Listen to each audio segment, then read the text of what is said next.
5 new movies, 1 ticket. What's actually worth watching?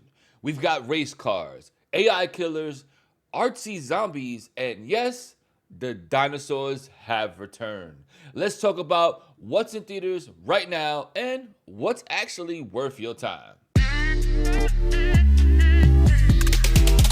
What's good, family? It's your Uncle Manny, and I just got back from my birthday vacation, and honestly, I'm a little exhausted. I did manage to catch 5 movies that are currently in theaters, so let's get a quick rundown of what's hot and what's not, and what's just all right. This isn't a tier list. This is just me hoping that you have a good weekend for July 4th and watch something dope. None of these are in any particular order, but we're starting off strong, so prepare yourselves. First, we got F1. This movie was incredible. Easily, for me, one of my top 5 movies of this year.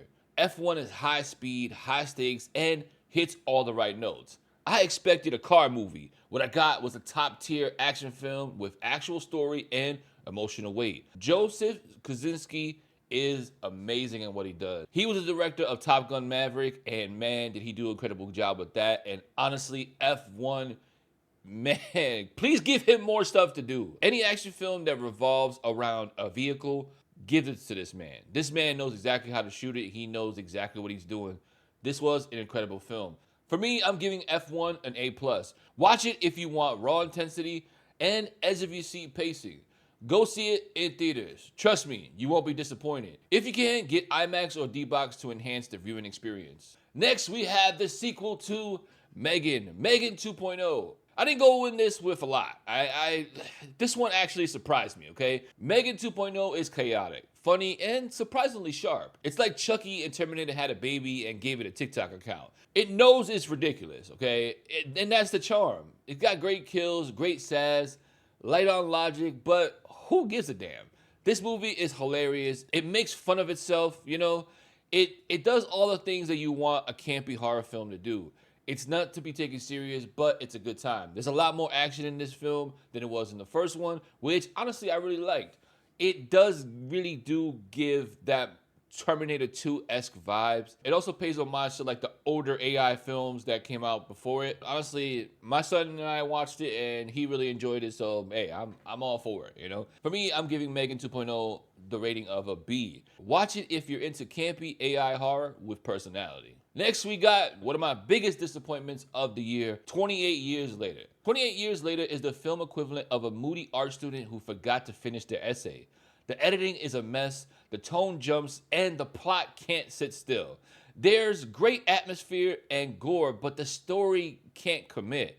By the end, I wasn't sure if I was watching a zombie movie or a philosophy class with blood. It honestly was kind of like all over the place. The kills were good, they were gory, they were something that you'd be like, man, that was incredible. But then it started doing things that you were just like, what the hell is going on here? The editing choices aren't gonna hit everybody. There are gonna be people who are gonna watch this and be like, man, this is terrible.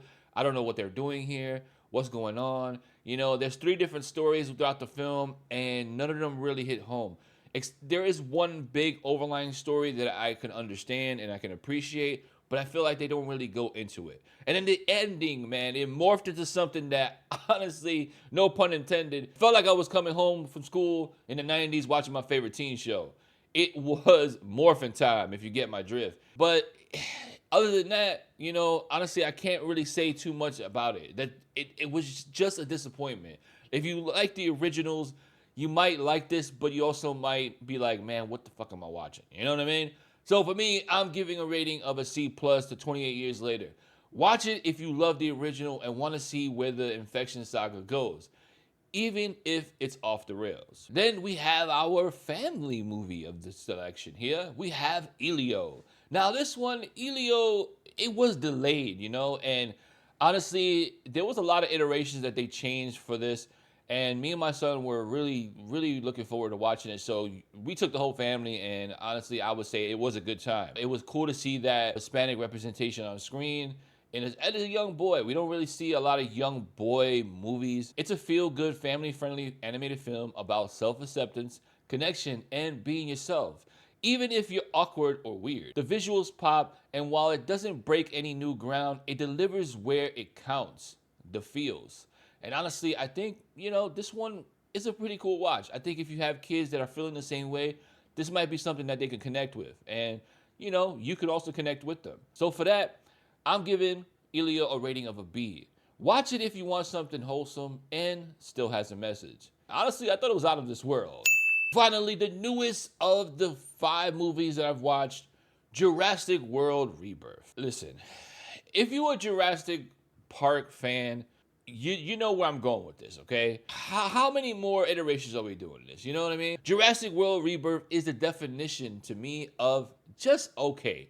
It plays it safe. The dinosaurs are cool, sure. The visuals are fine, and Scarlett Johansson, she fine too, you know what I mean? But it's missing that spark.